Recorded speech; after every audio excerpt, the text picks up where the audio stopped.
बोलिए वृंदावन बिहारी लाल की जय। देखिए ये सवाल अच्छा है और इसको जानना बहुत जरूरी है। बहुत लोगों की इस प्रकार की जो है मनसा होती है कि इसे जाना जाए। आप सभी को ज्ञात होगा कि तुलसी का नाम ही वृंदा था और वृंदा के पति थे जालंधर, और जालंधर को अनेक प्रकार से ब्रह्मा आदि देवताओं के वरदान मिले हुए थे। और दूसरा कि उनके साथ सती वृंदा थी, उसके सतीत्व के कारण वो किसी भी देवता से पराजित नहीं हो सकते। पर जब ज्ञान बहुत ज्यादा सर पे चढ़ जाता है तो उसका आदमी को अहम हो जाता है। अहम के कारण देवताओं को परेशान करने के लिए दानवी जालंधर ने अनेक प्रकार के यज्ञ होम भी विध्वंस करने प्रारंभ कर दिए। देवता लोग विष्णु भगवान के पास गए कि किसी भी तरह से जालंधर को समाप्त किया जाए। विष्णु भगवान ने बताया कि भाई जब तक वृंदा का सतीत्व नष्ट नहीं होगा तब तक जालंधर को किसी भी प्रकार से पराजित करना मुश्किल है। अब क्या था, सभी देवता क्योंकि अपने कार्य बनाने में चतुर होते हैं, देवताओं ने विष्णु भगवान से प्रार्थना की कि हे प्रभु, आप तो आत्माओं में सभी की निवास करते हैं, परमात्मा है, तो आप ही इस कार्य को क्यों ना करें।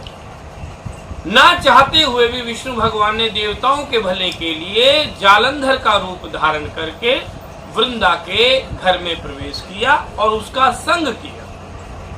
जैसे ही सत्यत्व भंग हुआ वैसे ही जालंधर जो कि युद्ध कर रहा था देवताओं के साथ, पराजित हो गया, उसका सिर काटा गया। सतीत वृंदा को इस बात का पता चलते ही क्रोधित हुई विष्णु भगवान के ऊपर और भगवान अपने पूर्ण स्वरूप में आ गए। सभी देवता वहां पर आ गए।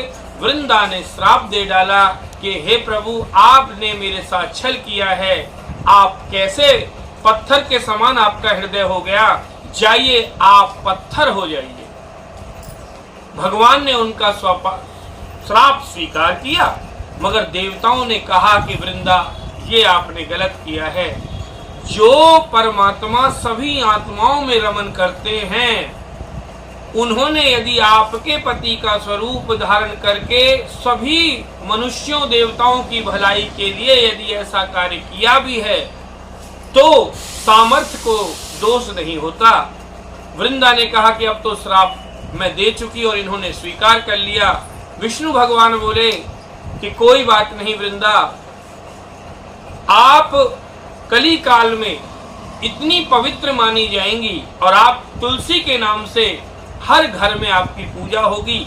सनातन धर्म के हर व्यक्ति के लिए तुलसी का पूजन बहुत ही महत्वपूर्ण माना जाएगा और यदि मैं पत्थर होऊंगा तो जब तक आपका भोग मुझे नहीं लगेगा या किसी भी देव कार्य में आपका भोग नहीं लगेगा तब तक वह देव कार्य सफल नहीं होगा।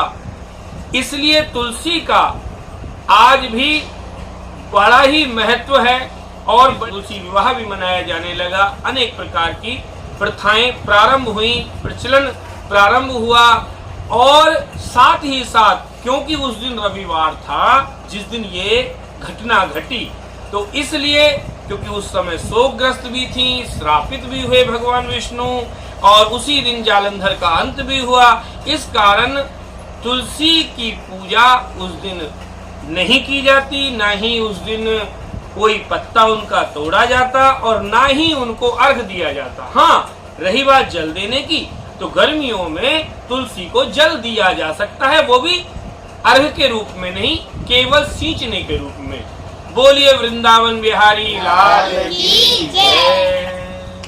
तो मैं समझता हूँ आप सभी को यह बात बिल्कुल 100% क्लियर हो गई होगी कि क्यों हम रविवार के दिन तुलसी के वृक्ष को अर्घ नहीं देते, पौधे को अर्घ नहीं देते और क्यों हम उनके पत्ते को तोड़ते नहीं हैं। बोलिए वृंदावन बिहारी लाल की जय।